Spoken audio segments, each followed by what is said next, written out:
Hi friends, நான் உங்கள் லக்ஷ்மி ஸ்ரீ. எப்பவுமே அரிசியை வச்சு நீங்கள் இட்லி தோசைன்னு செய்கிறீங்களா? உங்கள் வெயிட் கம்மியாகலன்னு கவலைப்படுறீங்களா? ஒரு நாளைக்கு தேவையான புரோட்டீன், இரும்பு சத்து, புரதச்சத்து ஒரே உணவில் இதெல்லாம் உங்களுக்கு கிடைக்கணுமா? அப்போது இந்த வீடியோ உங்களுக்கு தான். வாங்க வீடியோக்குள்ளே போகலாம். அரை கப்பு நான் பச்சை பயிறு எடுத்திருக்கேங்க. இதில் புரதச்சத்து, நார்ச்சத்து, பொட்டாசியம் இருக்கிறதுனால உடல் எடையை குறைக்க உதவுகிறது, சர்க்கரை அளவை கட்டுப்படுத்த உதவுகிறது. அது கூடயே கருப்பு கொண்டைக்கடலை அரை கப்பு போட்டுக்கலாங்க. ஒரு கப்பு கொண்டைக்கடலையில் சுமார் 14.5 கிராம் புரதம் இருக்கிறது. இது கூடயே நார்ச்சத்து இருக்கிறதுனால மலச்சிக்கல் பிரச்சனையை தடுக்கிறது.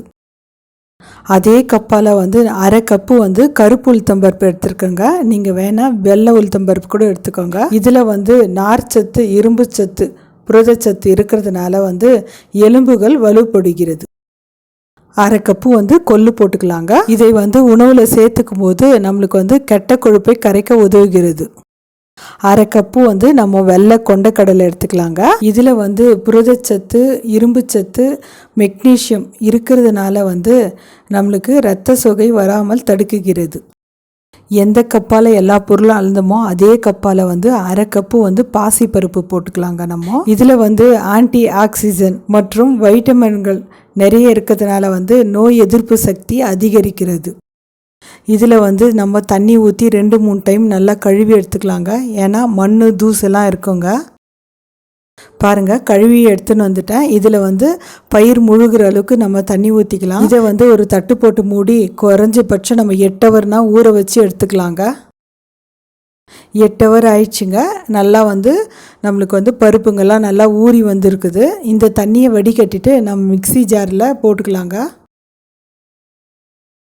பருப்பு கூடயே ஒரு துண்டு இஞ்சி போட்டுக்கலாங்க. 4 காஞ்ச மிளகாய் போட்டுக்கலாம். அரை ஸ்பூன் சோம்பு போட்டுக்கலாங்க. கொஞ்சமாக மஞ்சள் தூள் போட்டுக்கலாம். அப்புறமா பெருங்காயம் கொஞ்சமாக போட்டுக்கலாங்க. இதில் தண்ணி ஊற்றி நைஸாக அரைச்சி எடுத்துன்னு வந்துடலாங்க. பாருங்கள், இந்த மாதிரி தான் நைஸாக அரைச்சின்னு வரணும். இதை ஒரு பவுலில் ஊற்றிக்கலாம். இப்போ 2வது பேட்சை நம்ம அரைச்சிக்கலாங்க. அதுக்கு நம்ம எந்த பொருளும் போட தேவையில்லை. இப்போ அதையும் தண்ணி ஊற்றி நல்லா நைஸாக அரைச்சி எடுத்துன்னு வந்துடலாங்க. அரைச்சின்னு வந்துட்டுங்க. அதையும் அதே பவுலில் நம்ம ஊற்றிக்கலாம். இந்த மாவுக்கு தகுந்த மாதிரி நம்ம கொஞ்சமாக கல் உப்பு போட்டு நல்லா கரைச்சி வச்சிடலாங்க. இந்த மாவு ஒரு தட்டு போட்டு மூடி குறைஞ்சபட்சம் 2 இல்லை 3 ஹவர் நம்ம புளிக்க வச்சு எடுத்துக்கலாங்க. பாருங்கள், 3 ஹவர் ஆயிடுச்சு. எனக்கு நல்லா புளிச்சு வந்திருக்குது. இந்த அளவுக்கு புளிச்சிருந்தால் போதுங்க. ஓவராகவும் புளிச்சிச்சுன்னா புளிப்பு தன்மை ஜாஸ்தி ஆகிடுங்க. அடை தோசையில் இதில் கொஞ்சமாக தண்ணி ஊற்றி நம்ம அடை மாவு பதத்துக்கு நம்ம கலக்கலாங்க. கேஸ் ஆன் பண்ணிவிட்டு தவா வச்சுக்கலாங்க. தவா நல்லா காஞ்சவொடனே ஒரு கரண்டி மாவு எடுத்து நம்ம எவ்வளோ மெலிசாக வேணுமோ அவ்வளோ தேய்ச்சிக்கோங்க. இல்லை நம்ம குண்டா ஊற்றிக்கிறதுனாலும் ஊற்றிக்கலாங்க. நான் திட்டமாக தேய்ச்சி எடுத்துருக்கேங்க அடை தோசையை. இந்த அடை தோசைக்கு நான் எண்ணெய் ஊற்றிருக்கேங்க. நீங்கள் வேணால் நெய் கூட ஊற்றி சின்ன பசங்களுக்கு கொடுங்க. எப்பவுமே நம்ம ஒரே மாதிரி தோசை செஞ்சு சாப்பிட்றதோட இந்த மாதிரி எல்லா பருப்புங்களையும் சேர்த்து நம்ம அடை தோசை செஞ்சு சாப்பிடும் போது ஒரு நாளைக்கு தேவையான நம்ம புரோட்டீன் கிடைக்குதுங்க. பாருங்கள், நல்லா வெந்துடுச்சு. இப்போ மறுபக்கம் திருப்பி போட்டு நல்லா வேக வச்சு எடுத்துக்கலாங்க.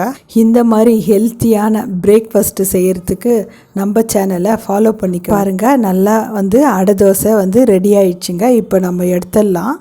ஹெல்த்தியான அடை தோசை ரெடி ஆயிடுச்சு பாருங்கள்.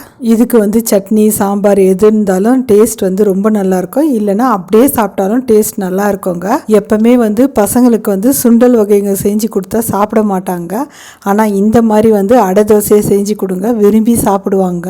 டேஸ்ட்டும் ரொம்ப நல்லா இருக்குங்க. நம்ம சேனலில் அரிசி இல்லாத பிரேக்ஃபாஸ்ட்டு நிறைய போட்டிருக்கோங்க. விருப்பப்பட்டால் நீங்கள் போய் செக் பண்ணி பாருங்கள். நீங்களும் ஒரு டைம் இந்த மாதிரி செஞ்சு பார்த்துட்டு உங்கள் ஃபீட்பேக் எனக்கு சொல்லுங்கள். லைக் பண்ணுங்கள், ஷேர் பண்ணுங்கள், சப்ஸ்கிரைப் பண்ணுங்கள்.